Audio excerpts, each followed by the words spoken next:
வீடியோக்குள்ள போறதுக்கு முன்னாடி சேனலை சப்ஸ்கிரைப் பண்ணுங்க. மறக்காம பக்கத்துல இருக்கிற பெல் பட்டனை பிரஸ் பண்ணுங்க. வாங்க வீடியோக்குள்ள போகலாம்.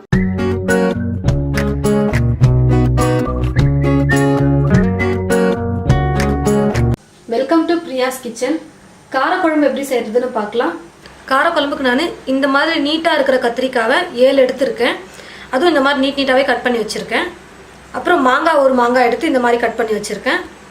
2 முருங்கைக்காய் அதையும் இந்த மாதிரி சின்ன சின்னதாக கட் பண்ணி வச்சுருக்கேன். எல்லாத்தையும் கட் பண்ணோடனே தண்ணியில் போட்டுருங்க, ஏன்னா கத்திரிக்காயெல்லாம் கலர் மாறிடும். சின்ன வெங்காயம் 200 கிராம் நான் கட் பண்ணி வச்சுருக்கேன். 2 தக்காளி கட் பண்ணுது, பூண்டு கொஞ்சம் தோல் உரித்து வச்சுருக்கேன். குழம்பு மிளகாத்தூள் 2 ஸ்பூன், மஞ்சள் தூள் 1/4 ஸ்பூனுக்கு கம்மியாக எடுத்து வச்சுருக்கேன். பெருங்காயத்தூள் 1 சிட்டிகை, சீரகம் 1/4 ஸ்பூன், வெந்தயம் கொஞ்சம். எண்ணெய் ஊற்றிக்கலாம். எண்ணெய் ஒரு 4லேருந்து 5 ஸ்பூன் ஊற்றிக்கோங்க.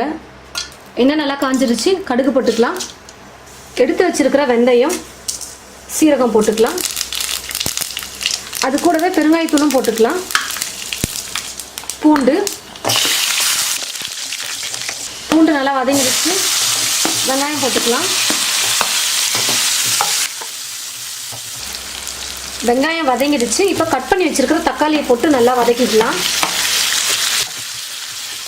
வெங்காயம் தக்காளி நல்லா வதங்கிடுச்சு. இப்போ நம்ம எடுத்து வச்சிருக்கிற காய் எல்லாத்தையும் போட்டுக்கலாம். தண்ணியெல்லாம் இல்லாமல் எல்லா காயும் எடுத்து போட்டுக்கோங்க. எண்ணெயிலே ஒரு 5 நிமிஷம் நல்லா காயை வதக்கிக்கலாம். 5 நிமிஷம் காயை நல்லா வதக்கிட்டேன் நான். இப்போ இது கூட உப்பு போட்டுக்கலாம். குழம்புக்கு தேவையான அளவுக்கு உப்பு போட்டுக்கலாம். எடுத்து வச்சிருக்கிற மிளகாத்தூள், மஞ்சள் தூள் போட்டுக்கலாம். ஒரு 2 நிமிஷம் உப்பு காரெல்லாம் காயில் நல்லா படுற அளவுக்கு நம்ம நல்லா வதக்கிக்கலாம். நான் உப்பு காரெல்லாம் நல்லா காயில் இறங்குற அளவுக்கு நல்லா வதக்கிட்டேன். இப்போது குழம்புக்கு தேவையான அளவுக்கு உங்களுக்கு எவ்வளோ தண்ணி வேணுமோ அந்த அளவுக்கு வச்சுக்கோங்க. இப்போது மேலே ஒரு தட்டு போட்டு மூடிடலாம். ஒரு 2 நிமிஷத்துக்கு ஒரு முறை அப்பப்போ கிளறி விட்டுட்டே இருங்க, அடி பிடிச்சிக்க போகுது. காய் நல்லா வேகட்டும்.